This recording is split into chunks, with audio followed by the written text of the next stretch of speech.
¿Alguna vez te has sentido traicionado por un ser querido? ¿Alguna vez has cometido errores tan graves que pensaste que nunca podrías volver atrás? ¿Alguna vez has tenido que seguir adelante con el corazón roto o mantenerte fuerte mientras todo a tu alrededor se derrumbaba? Entonces, esta historia es para ti porque el libro de Samuel no es solo la biografía de un rey, es un retrato vívido de la lucha humana entre el poder y la humildad, entre la caída y el perdón, entre el juicio de Dios y su misericordia. Aquí conocerás a David, no solo como guerrero o líder, sino también como un hombre de carne y hueso que amó, pecó, lloró, pero que también se levantó, adoró y fue restaurado. Una historia llena de conflictos familiares, traiciones, errores irreparables, pero también segundas oportunidades, pactos eternos y redención. Si alguna vez has sentido que tus errores definen tu destino, si alguna vez has fracasado o decepcionado a otros, esta historia te mostrará que cuando Dios está en el centro, la última palabra es siempre la esperanza. Prepárate para ver tu propia vida reflejada en cada capítulo, porque no es solo la historia de David, esta es la historia de todos aquellos que cayeron y decidieron volver. Apenas había salido el sol sobre las colinas de Ziklag. David, el ungido del profeta Samuel, aún no era rey de todo Israel, pero se mantuvo firme, liderando a sus hombres y esperando el momento de Dios. Había pasado años huyendo de Saúl, el rey, que lo perseguía por celos, aunque David nunca le había levantado la mano. Y entonces, ese día, algo cambió. Un joven llegó corriendo del norte con el rostro cubierto de polvo y el corazón latiendo con fuerza, ira anamalesita. En la mano llevaba una corona y un brazalete real, y en los ojos, una noticia que presagiaba muerte. David, con ojos atentos y alma alerta, preguntó, ¿de dónde eres? El mensajero, sin aliento, respondió, me escapé del campamento de Israel. David se acercó y continuó, ¿qué pasó? Dime con un nudo en la garganta. El joven reveló, el pueblo huyó de la batalla. Muchos murieron, y Saúl y su hijo Jonatán también fueron muertos. Estas palabras cayeron como piedras en el corazón de David. No gritó, no se regocijó. Guardó silencio por un momento, como si intentara comprender si era realmente cierto. Luego se rasgó la ropa en señal de profundo luto y dolor. Sus hombres hicieron lo mismo. David lloró no solo por un rey, sino también por un padre espiritual que una vez lo acogió. Y sobre todo, lloró por Jonatán, su fiel amigo, su alma gemela, su hermano espiritual. El dolor fue inmenso, pero David hizo algo aún más inesperado. Compuso en lamento una canción, un homenaje titulada La canción del arco, y pidió que se enseñara a todo Judá. En ella ensalzó la valentía de Saúl y la nobleza de Jonatán. Dijo, ¿cómo han caído los valientes? Jonatán, hermano mío, me has causado gran angustia. Tu amor por mí fue maravilloso, mayor que el amor de las mujeres. Sí, David eligió honrar incluso a quien lo persiguió, porque sabía que lo importante no era el fin, sino que Saúl era el ungido del Señor y a pesar de sus defectos, era rey. Pero lo que este mensajero no sabía era que esta noticia abriría las puertas a una nueva era, porque el trono de Israel estaba ahora vacío. David, probado durante años en el desierto, estaba a punto de experimentar el cumplimiento de la promesa. Tras la muerte de Saúl, David no se apresuró a obtener la corona, no se autoproclamó rey, no buscó apoderarse del trono por la fuerza, más bien, buscó la guía de Dios como siempre. David consultó al Señor con una pregunta sencilla, pero poderosa. ¿Subiré a alguna de las ciudades de Judá? Y Dios respondió, sube. David continuó, ¿a dónde subiré? Y el Señor dijo, a Hebrón. Hebrón no era una ciudad cualquiera, era un lugar sagrado, vinculado a la historia de los patriarcas. Fue donde Abraham vivió durante muchos años, donde Sara, Isaac, Jacob y otros fueron enterrados. Era una tierra prometida, y ahora estaba a punto de ser el escenario del siguiente capítulo. Del plan de Dios, David subió a Hebrón, acompañado de sus dos esposas, Ahinoam y Abigail, y de todos los hombres fieles que habían luchado y sufrido a su lado en momentos de necesidad. No los abandonó. Llevaron consigo a sus familias, su ganado y su esperanza. Al llegar, los líderes de la tribu de Judá, el pueblo del linaje de David, lo buscaron. Y allí, sin resistencia, sin guerra, sin traición, ungieron a David como rey sobre la casa de Judá. Esta fue la segunda unción de su vida. La primera la había recibido Samuel, cuando era apenas un joven pastor en Belén. El niño que se había enfrentado a Goliat, el fugitivo escondido en las cuevas, ahora era rey. Pero hay algo importante que decir. David aún no era rey de todo Israel. Solo Judá lo reconoció. Las demás tribus permanecieron leales a la casa de Saúl. Isboset, hijo de Saúl, fue nombrado rey por Abner, el comandante del ejército, y reinó en Mahunam, al otro lado del Jordán. En otras palabras, el trono seguía dividido. Era como si el corazón de la nación estuviera destrozado, pero David no intentó forzar nada.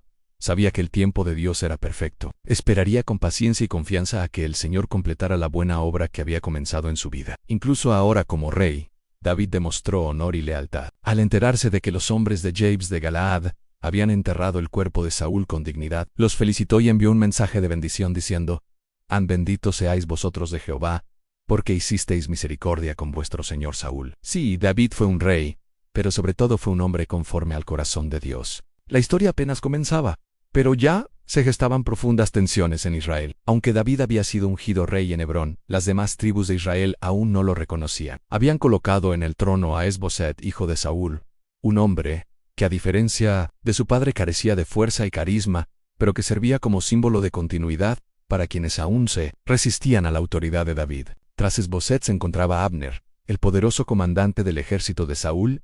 Tomó la iniciativa colocando a Isboset como rey sobre Galaad, Jezreel, Efraín, Benjamín y todo Israel, mientras que David gobernaba solo sobre Judá. Era como si la nación estuviera dividida en dos reinos, una sola familia en lados opuestos de la historia. Y entonces comenzó la guerra civil. Abner condujo a los hombres de Isboset a Gabaón. Joab, el leal comandante de David, también lideró a sus hombres. Los dos ejércitos se encontraron en el estanque de Gabaón. La escena era tensa. Dos grupos sentados uno frente al otro, cada uno cargando con el peso del pasado y la incertidumbre del futuro. Abner sugirió que algunos jóvenes se levantaran y lucharan delante de ellos. Joab accedió y 12 hombres de cada bando se alzaron. Pero en lugar de una simple pelea, el encuentro se tornó sangriento. Cada uno se apoderó de la cabeza del otro, y los 24 murieron juntos al mismo tiempo. Esta escena fue el detonante. De repente todos los ejércitos se lanzaron a la batalla. Fue un día de carnicería, y el ejército de David, liderado por Joab, obtuvo la victoria en Abner.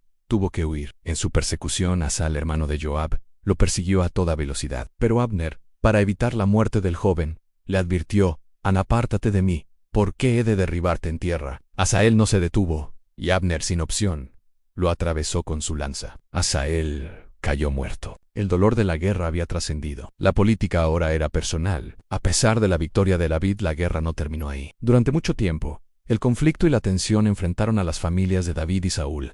Pero la Biblia dice algo importante. La casa de David se iba fortaleciendo, pero la casa de Saúl se iba debilitando. El tiempo reveló quién era realmente el líder elegido por Dios en David. No solo se resistió, sino que creció. Mientras tanto, Isboset se debilitaba, e incluso Abner, el pilar de su reinado, comenzó a dudar de su lealtad. Fue el comienzo de un movimiento inevitable, el fin del reinado de Saúl y el auge del reino de David. Incluso en medio del dolor y el derramamiento de sangre, la mano de Dios lo guió todo, preparando el camino para la unificación de Israel bajo un solo rey. Las tensiones entre las casas de Saúl y David persistieron durante años, pero poco a poco la situación comenzó a cambiar. El reinado de Isboset se desmoronaba. Abner, el comandante del ejército que lo había llevado al trono, se peleó con él. Fue un conflicto personal, pero con consecuencias de gran alcance. Isboset acusó a Abner de acostarse con la concubina de Saúl, y esa fue la gota que colmó el vaso. Abner, ofendido y exasperado, decidió hacer lo que nunca antes había hecho: ofrecer su lealtad a David. Haré un pacto contigo y entregaré a todo Israel en tus manos, le dijo. David accedió, pero pidió una señal. Quería recuperar a su esposa Mical, hija de Saúl, quien había sido entregada a otro hombre. Era una forma de reconectarse con la casa de Saúl y fortalecer su derecho al trono. Abner viajó por las tribus de Israel, hablando con los líderes y recordándoles las promesas de Dios respecto a David, y el corazón del pueblo comenzó a cambiar. Comprendieron que David era el hombre elegido por Dios, pero justo cuando se estaba gestando la reconciliación, ocurrió un acto trágico. Joab, el general de David, mató a Abner no por motivos políticos, sino por venganza. Aún cargaba con el dolor de la muerte de su hermano Asal, y no podía perdonar. David se entristeció profundamente por la muerte de Abner. Lloró, ayunó y declaró públicamente que no había tenido nada que ver con el crimen. Demostró al pueblo que su corazón era justo y temeroso de Dios. Poco después, Isboset fue asesinado por 2 de sus propios capitanes. Creyeron complacer a David, llevándole la cabeza de Isboset como prueba. Pero David reaccionó con indignación. ¿Pensáis que soy cómplice de asesinos? ¿Qué voy a recompensar a quienes matan a un inocente en su propia cama? David ordenó la ejecución de estos hombres, y dio sepultura digna al hijo de Saúl. Así concluyó una era. Y luego, finalmente, todas las tribus de Israel vinieron a David. En Hebrón, los ancianos decían: somos de tu misma sangre. Aun cuando Saúl reinaba sobre nosotros, tú eras quien sacabas a Israel a la guerra y lo volvías a traer. Además, Jehová te ha dicho: tú apacentarás a mi pueblo Israel. y tú serás príncipe sobre Israel. Fue allí, en un momento solemne e histórico, que David fue ungido rey de todo Israel, y no solo de Judá, sino de todas las 12 tribus. David tenía 30 años cuando comenzó a reinar, y reinó 40 años, 7 años en Hebrón, y 33 años en Jerusalén. Pero primero tenía que conquistar Jerusalén. La ciudad aún estaba habitada por los Yabusíos, quienes se burlaban de él, diciendo que ni siquiera los ciegos ni los cojos lo dejarían entrar. Pero David tomó la ciudad, conquistó la fortaleza de Sayón, y allí estableció su trono. Jerusalén, la ciudad de David, se convertiría en el centro espiritual, político y profético de Israel. Bueno, sí, el pastor se convirtió en rey, y el rey se convirtió en el líder de una nación unida, gozando del favor divino. David ya había conquistado Jerusalén y establecido allí su trono. La ciudad era ahora la capital de Israel, el centro político y militar de la nación. Pero aún faltaba algo mucho más importante que los muros o los soldados: la presencia de Dios en el Arca de la Alianza. Símbolo sagrado de la presencia de Dios, había sido olvidada durante años. Desde la época de Saúl nadie se había preocupado por devolverla al corazón de la nación. Sin embargo, David no podía reinar sin que Dios fuera el centro de todo. Quería que el trono de Israel estuviera directamente vinculado al trono celestial. Entonces tomó una decisión: traigamos el arca de Dios a nosotros. Fue un momento magnífico. David reunió a 30,000 hombres escogidos de todo Israel. Fue una celebración nacional, una verdadera procesión. Los músicos tocaron arpas, címbalos y trompetas. Todos estaban llenos de alegría y reverencia. El arca fue colocada en un carro nuevo, tirado por bueyes, y traída desde la casa de Abinadab. Pero en el camino ocurrió un suceso inesperado y trágico. Uno de los conductores, llamado Uza, vio que los bueyes tropezaban y que el arca parecía inclinarse. Entonces extendió la mano para sostener el arca. Con buenas intenciones, es cierto, pero sin reverencia. En ese momento Dios lo hirió. Uza cayó muerto allí junto al arca. La procesión se detuvo. La alegría se convirtió en miedo. David se estremeció. Ese día temió al Señor y dijo: ¿cómo ha de venir a mí el arca de Jehová? Así que decidió dejar el arca en casa de Obed-Edom, un levita que vivía cerca. Y sucedió algo extraordinario. Dios comenzó a bendecir grandemente la casa de Obed-Edom. Cuando David supo esto, entendió que la bendición no estaba en evitar la presencia de Dios, sino en acercarse a Él con reverencia y obediencia. Así que preparó todo de nuevo. Pero ahora del modo correcto. Los levitas cargaron el arca sobre sus hombros, según lo prescribía la ley de Moisés. Cada 6 pasos David detenía la procesión y ofrecía sacrificios. Él mismo danzaba con todas sus fuerzas ante el Señor, vestido con un efod de lino, expresión de humildad y devoción. El pueblo celebró, la música llenó las calles. El rey se entregó no como político, sino como fiel servidor. Pero no todos lo entendieron. Mical, hija de Saúl y esposa de David, lo observaba por la ventana. Al ver a su esposo bailar, lo despreció profundamente. A su regreso, lo confrontó irónicamente: «¿Cuán honrado ha quedado hoy el rey de Israel, descubriéndose hoy delante de las criadas de sus siervos? ¿Cómo se descubre sin decoro un cualquiera?» Pero David respondió con firmeza: «Fue delante de Jehová, quien me eligió en lugar de tu padre y de toda tu casa, y aún me haré más vil que esta vez, y seré bajo a mis propios ojos». Él sabía que el verdadero rey de Israel era Dios, y que él solo era un siervo ante él. El arca finalmente fue colocada en una tienda especial en Jerusalén. David ofreció holocaustos y dio al pueblo pan, carne y vino. Luego los bendijo en el nombre del Señor Todopoderoso. Y entonces la presencia de Dios había regresado al centro de la nación.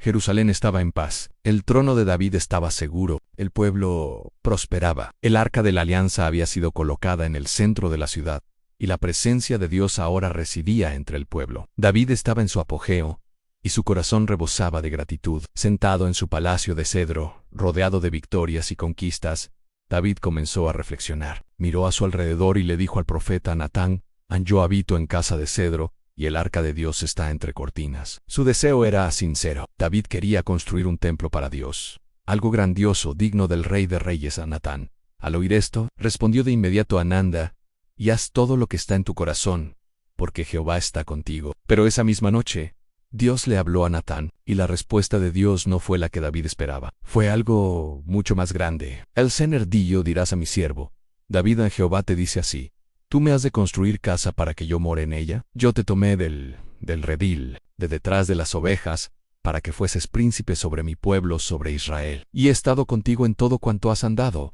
y te haré grande nombre». Pero la promesa no terminaba ahí. Dios declaró: «Cuando tus días sean cumplidos, y duermas con tus padres, yo levantaré después de ti a uno de tu linaje, el cual procederá de tus entrañas, y afirmaré su reino». Él edificará casa a mi nombre, y yo afirmaré para siempre el trono de su reino. Estas palabras fueron profundas. Dios hablaba de Salomón, sí, el hijo de David, que construiría el templo, pero también anunciaba algo mucho mayor: era en el Mesías, un rey que vendría del linaje de David, cuyo reino no tendría fin. Fue la alianza davídica, un pacto eterno que Dios hizo con David. Prometió que de sus descendientes nacería quien reinaría para siempre, y sabemos por las Escrituras que esta promesa se cumplió en Jesucristo, el Hijo de Dios, también llamado Hijo de David. Cuando Natán le contó todo esto a David, el rey no se decepcionó de que el templo no lo construyera él. Al contrario, fue al tabernáculo, se postró ante el Señor y oró con lágrimas y gratitud: ¿Quién soy yo, Señor Jehová, y qué es mi casa para que tú me hayas traído hasta aquí? Y aún te ha parecido poco esto,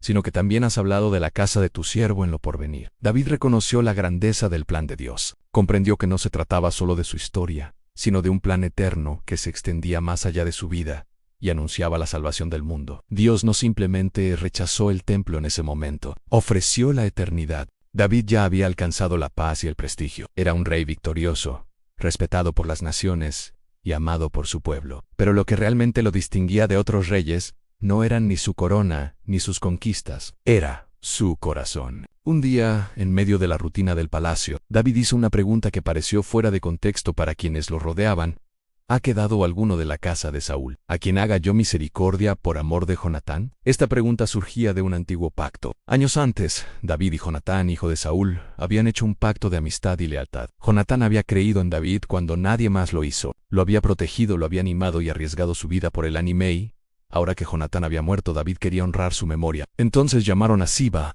el antiguo siervo de Saúl. David le preguntó: ¿no ha quedado nadie de la casa de Saúl, a quien haga yo misericordia de Dios? Siba respondió: aún ha quedado un hijo de Jonatán lisiado de los pies. Su nombre era Mefiboset, y vivía en Lodbar, un lugar olvidado, sin pastos, sin honor, sin esperanza. Mefiboset vivía allí escondido. Desde niño llevaba las marcas de su caída. Cuando su nodriza huyó tras la muerte de Saúl y Jonatán, el niño cayó y quedó lisiado. Ya adulto, vivía con miedo, vergüenza e inseguridad. Entonces David mandó llamarlo. Imaginen la escena: soldados reales llegan a la casa de Mefiboset. El hombre, cojeando, sin entender por qué es llevado a Jerusalén al palacio. Quizás pensaba: el rey me va a matar. Soy descendiente de Saúl, seguro que quiere eliminar al último superviviente del antiguo reino. Pero lo que ocurrió fue algo extraordinario. Cuando Mefiboset se presentó ante el rey, cayó al suelo y dijo: aquí está tu siervo. David lo miró con ternura y dijo: no tengas temor, porque yo haré contigo misericordia por amor de Jonatán tu padre,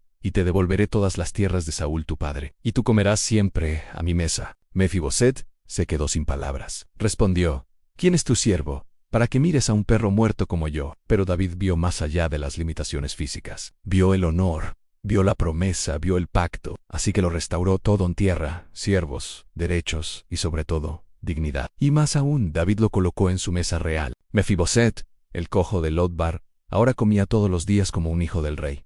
Fue más que misericordia, fue gracia. David no solo salvó a un hombre olvidado, él nos dio una imagen del corazón de Dios.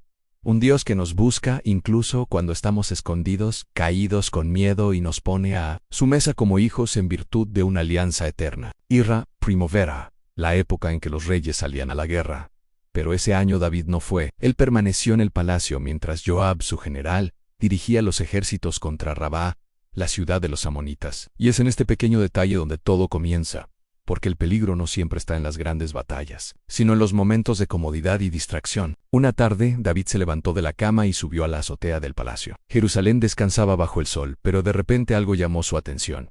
Una mujer se estaba bañando. Ella era hermosa, muy hermosa. Se llamaba Betsabé, esposa de Urías, uno de los fieles soldados de David, que se encontraba en ese mismo momento luchando en el campo de batalla. David la vio, la deseó, exigió saber quién era, y aunque sabía que estaba casada, la mandó traer. Ella vino, se fueron a la cama, y ella se fue a casa. Unos días después, llegó la noticia que David tanto temía: estoy embarazada. En aquel tiempo, el rey que había conquistado a los gigantes, que reinaba con justicia, trató de encubrir su pecado. Mandó llamar a Urías para que regresara de la guerra, con la intención de que se acostara con su esposa, y así creer que el niño era suyo.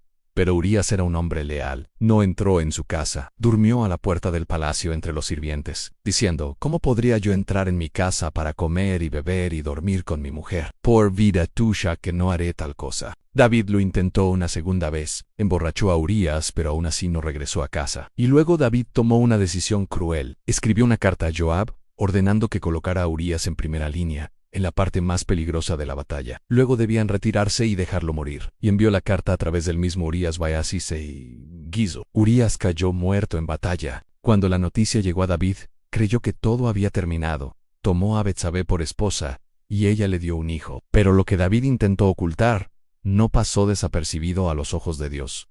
La Biblia dice, pero esto que David había hecho fue desagradable a los ojos de Jehová. El rey que una vez había perdonado la vida a Saúl, que lloró por sus enemigos, ahora había caído en adulterio y asesinato. Pero la historia no termina ahí. Dios, en su justicia y misericordia, iba a confrontar a David, no para destruirlo, sino para restaurarlo. David pensó que todo estaba resuelto.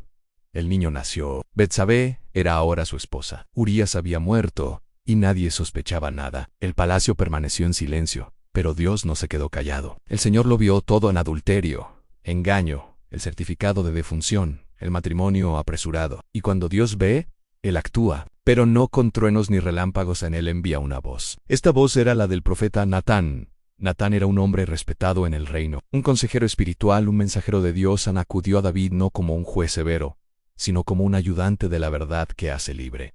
Pero Natán no empezó con acusaciones. Contó una historia. Había dos hombres en una ciudad, uno rico y el otro pobre. El rico tenía numerosas ovejas y vacas, pero el pobre no tenía más que una sola corderita, que él había comprado y criado, y era para él como una hija. Y vino un viajero al hombre rico, pero éste no quiso tomar de sus ovejas y de sus vacas para guisar para él, caminante que había venido a él, sino que tomó la oveja del hombre pobre y la preparó para aquel que había venido a él. Al oír esto, David se encendió en ira. Su sentido de justicia se despertó como un fuego. Vive Jehová, que el hombre que hizo eso es digno de muerte, gritó, y debe pagar 4 veces el valor de la oveja, porque hizo tal cosa y no tuvo compasión. Entonces Natán se detuvo, miró al rey a los ojos y dijo con firmeza, «Tú eres ese hombre». El silencio cayó como una espada. David sintió que se le paraba el corazón. Natán continúa, así ha dicho Jehová Dios de Israel, yo te ungí por rey sobre Israel, te di la casa de tu señor,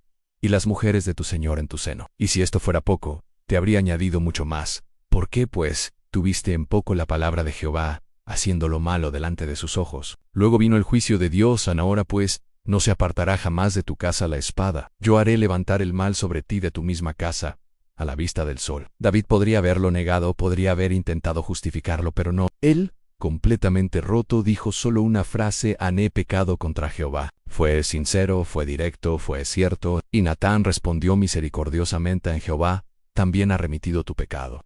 Más por cuanto con este hecho hiciste blasfemar a los enemigos de Jehová, el hijo que te ha nacido ciertamente morirá». La sentencia fue dura, el precio a pagar fue alto, pero Dios estaba revelando algo profundo.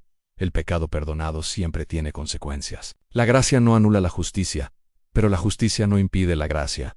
David lloró, escribió salmos de arrepentimiento, como el Salmo 51, «Ten piedad de mí, oh Dios, conforme a tu misericordia.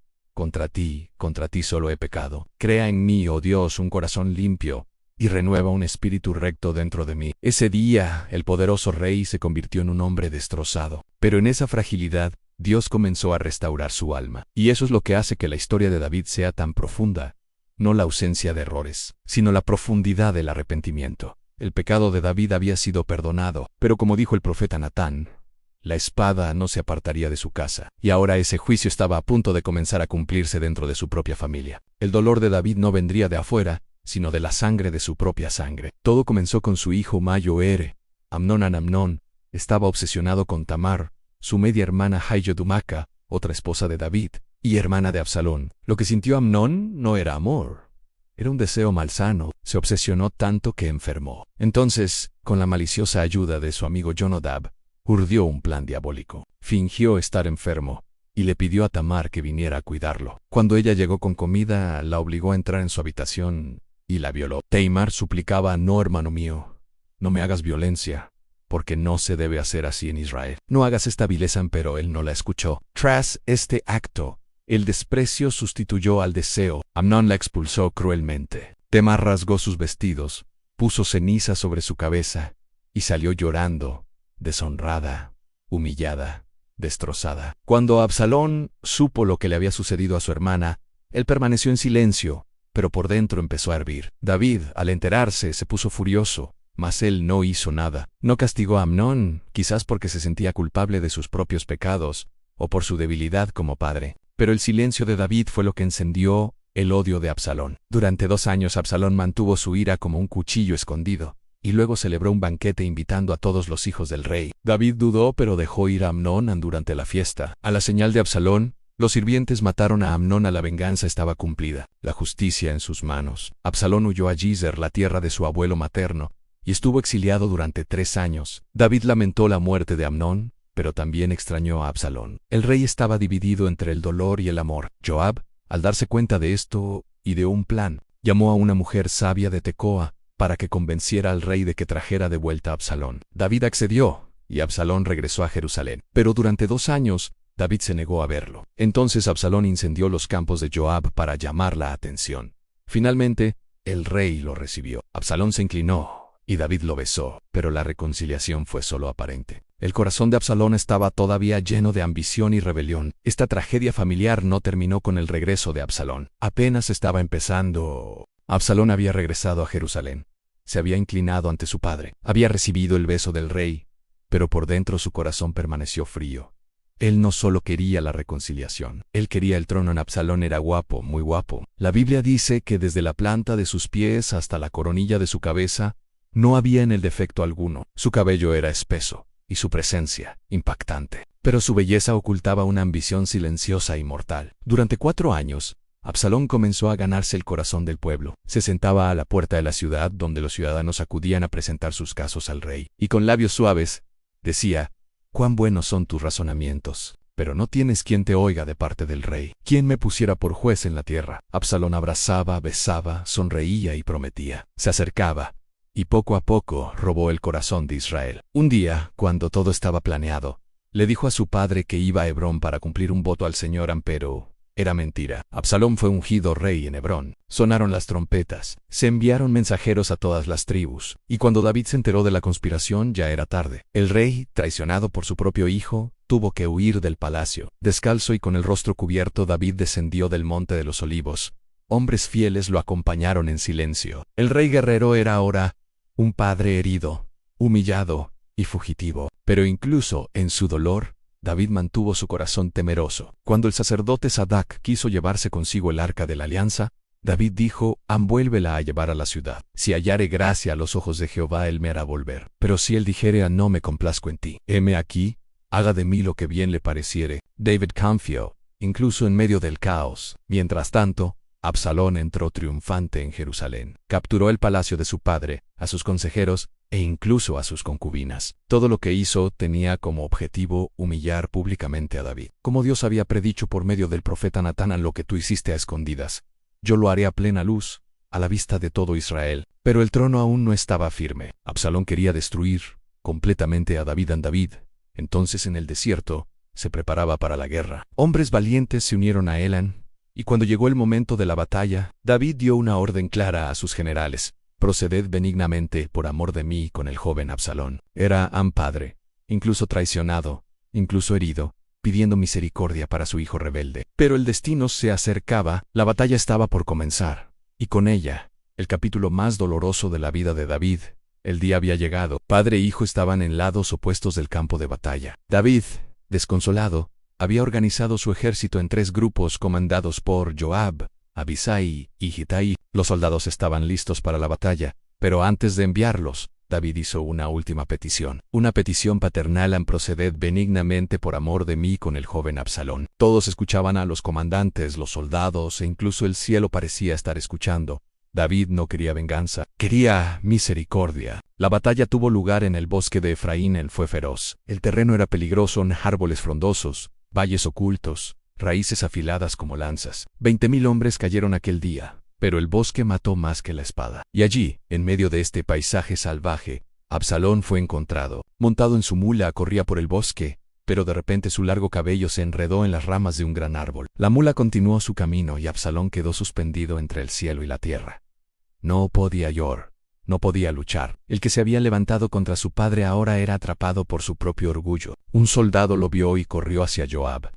«He aquí, he visto a Absalón colgado de una encina», le dijo. Pero Joab, el fiel general de David, no tenía corazón de rey, tenía sangre en los ojos. «¿Y por qué no lo mataste allí mismo? Te habría dado 10 monedas de plata». El soldado respondió: «Aunque me diesen 1000 monedas de plata, no extendería mi mano contra el hijo del rey». Joab, sin embargo, no pensaba en promesas. Pensaba en justicia. Tomó 3 dardos y los clavó en el corazón de Absalón. Sus hombres lo rodearon y lo remataron. Y cayó Absalón, el hijo rebelde, el traidor amado, el apuesto príncipe de Israel. Terminó su vida colgado de un árbol, con el corazón traspasado, y su cuerpo arrojado a una fosa en medio del bosque, cubierto de piedras. Cuando la noticia llegó a David, él estaba sentado entre las 2 puertas de la ciudad esperando ansiosamente no solo el resultado de la guerra, sino saber de su hijo. Un mensajero corrió en victoria: «Mi señor rey, tus enemigos han sido derrotados».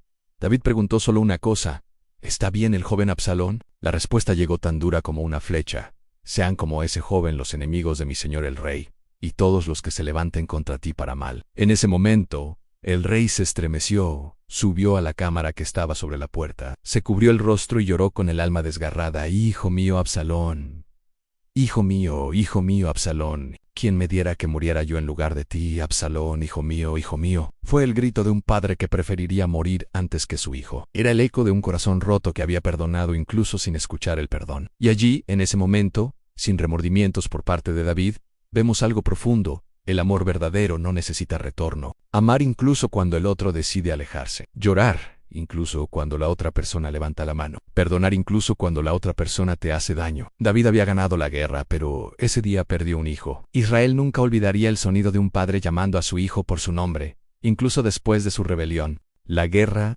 había terminado. Absalón estaba muerto, pero David no celebró. Mientras Israel esperaba órdenes, el rey lloraba encerrado en su habitación, con el rostro cubierto, repitiendo una y otra vez: «Hijo mío, Absalón, hijo mío». El dolor de David era tan profundo, tan evidente, que empezó a desanimar a su propio pueblo. Quienes habían arriesgado sus vidas por él regresaban a la ciudad en silencio, como quien huye de una batalla perdida. Fue entonces cuando Joab, el general de David, entró en la cámara del rey y habló con dureza: «Hoy has avergonzado el rostro de todos tus siervos, porque amas a los que te aborrecen y aborreces a los que te aman. Levántate pues ahora y sal y habla al corazón de tus siervos, porque si no sales no quedará contigo ni un hombre esta noche». David, todavía dolido, comprendió. Se secó la carrá, se levantó y fue a sentarse a la puerta de la ciudad. Allí, la gente empezó a reunirse. Siempre reconocieron a su rey, pero Israel estaba ahora dividido. La mitad había apoyado a Absalón, la otra mitad se había quedado con David.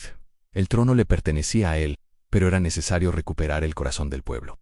Luego comenzaron los pasos diplomáticos. Las tribus del norte preguntaron: ¿por qué el pueblo de Judá no trajo de vuelta al rey? Y Judá, la tribu de David, se sintió ofendida porque no habían sido incluidos. David, con sabiduría, habló con los ancianos de Judá, calmó los ánimos y los invitó a traerlo de regreso. También nombró a Amasa, quien había sido general de Absalón, como nuevo comandante de su ejército, en reemplazo de Joab, un gesto de reconciliación pública. Con todo resuelto, David cruzó el Jordán, donde fue recibido por una multitud. Pero no todos vinieron solo con alegría. Semí, el hombre que lo había maldecido durante la huida, parecía temblar de miedo. Se arrojó al suelo y dijo: «No me impute, mi señor, mi iniquidad, porque tu siervo conoce que he pecado». Abisai, hermano de Joab, quería matarlo. Pero David respondió: «¿Qué tengo yo con vosotros, hijos de Sarvia? ¿No he de saber yo quién ha de ser hoy rey de Israel?». Y perdonó a Simeán. También llegó Mefiboset.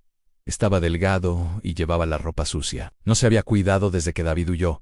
David preguntó: «¿Por qué no fuiste conmigo?». Mefiboset respondió: «Mi señor rey, mi siervo me engañó, porque tu siervo es cojo. Pero mi señor el rey es como un ángel de Dios». David dividió el territorio que le había dado, como muestra de equilibrio. Pero Mefiboset dijo: «Aunque él lo tome todo, pues que mi señor el rey ha vuelto en paz a su casa». Y entre abrazos, lágrimas y reconciliaciones, David entró nuevamente en Jerusalén. El rey regresó, pero no como el mismo hombre que se había ido. Ahora llevaba cicatrices, pérdidas, lecciones. El palacio estaba completo, pero su corazón se había roto en el camino, y aún así no se endureció. Perdonó, reunió, reconstruyó, porque los que son llamados por Dios no gobiernan solo con espada o con corona, sino con gracia. David se encontraba en los últimos años de su reinado. Había enfrentado guerras, traiciones y pérdidas irreparables, pero también había experimentado milagros, victorias y el favor divino. Pero incluso el hombre conforme al corazón de Dios no estuvo exento del fracaso. Un día, David cometió un grave error. Un error que no implicó adulterio ni asesinato, sino orgullo. Decidió contar el número de hombres aptos para la guerra en todo Israel y Judá, y ordenó a Joab, su comandante Ambe, recorrer todas las tribus de Israel, y hazme saber el número de ellos. Joab, sorprendido, trató de disuadirlo: añada Jehová su Dios al pueblo 100 veces tanto como son, y que lo vean los ojos de mi señor el rey. Pero, ¿para qué desea esto mi señor el rey? Pero David insistió, y Joab obedeció de mala gana. Durante 9 meses y 20 días se llevó a cabo el censo. El número de guerreros era considerable. El reino era poderoso. El recuento fue completo, pero el corazón de David estuvo lleno de remordimiento. En cuanto recibió las cifras, David recobró el sentido. Sintió el peso de lo que había hecho. Él sabía, confió en los números, no en Dios, confió en el ejército, y no en el brazo del señor Aní. Declaró con pesar en el corazón: Ané, pecado gravemente. Mas ahora, oh Jehová, te ruego que quites el pecado de tu siervo, porque yo he hecho muy neciamente. Dios respondió. Envió al profeta Gad con un mensaje directo. Así ha dicho Jehová: ante ofrezco 3 cosas. Escoge una de ellas para que yo la haga. Las opciones eran 7 años de hambre, 3 meses huyendo de sus enemigos, o 3 días de peste en la tierra. David, angustiado, respondió: estoy en grande angustia. Caigamos ahora en mano de Jehová, porque sus misericordias son muchas, mas no caiga yo en mano de hombre. Entonces la plaga llegó. Durante 3 días el ángel del Señor pasó por Israel. 70,000 hombres perecieron. El terror se extendió como un viento abrasador. Pero cuando el ángel extendió su mano sobre Jerusalén, Dios tuvo compasión y detuvo la destrucción. Y él dijo: basta ya, detén tu mano. El ángel del Señor estaba junto a la era de Arona, el Jebuseo. David, al ver al ángel que estaba allí, se inclinó rostro en tierra. Él gritó: he pecado yo, y he hecho mal. Pero estas ovejas, ¿qué han hecho? Te ruego que tu mano se vuelva contra mí, y contra la casa de mi padre. Gad entonces trajo la instrucción final a Ambi, y levanta un altar a Jehová en la era de Arona. David subió al monte. Arauna lo vio venir y se inclinó. Toma para ti la era de tu señor el rey, y ofrece el sacrificio. He aquí, para el holocausto, los bueyes y los trillos, y los yugos de los bueyes para leña. Todo esto, oh rey, Arauna lo da al rey. Pero David respondió con una frase que ha sobrevivido a los siglos: no, sino por precio te lo compraré, porque no ofreceré a Jehová mi Dios holocaustos que no me cuesten nada. Pagó 50 siclos de plata, construyó el altar, ofreció los sacrificios, y el Señor respondió. El fuego cesó, la plaga cesó, el pueblo se salvó. En esta montaña donde la ira estuvo contenida, el templo de Jerusalén se construiría años después. El lugar del juicio se había convertido en el lugar de la presencia. David terminó su viaje como lo había comenzado, con el corazón vuelto hacia Dios, e incluso, después de las victorias y los errores, aprendió que el mayor poder de un rey no reside en números, espadas o gloria, sino en escuchar la voz de Dios, reconocer sus faltas y adorarlo con todo su corazón. Así termina el libro de Samuel. No perfectamente, pero con el arrepentimiento, la reconciliación y la esperanza de un reino eterno que vendría del linaje de este mismo hombre. La historia de David no es perfecta, y eso es precisamente lo que la hace tan real.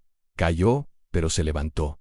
Fracasó, pero fue perdonado. Sufrió, pero nunca dejó de creer. Y quizás tú también estás en medio de una guerra interior cargando con errores, pérdidas o traiciones. Quizás sientes que no hay vuelta atrás. Pero el Dios que restauró a David también puede restaurarte, porque su historia no terminó en pecado, sino en el altar. Y la tuya también puede empezar de nuevo.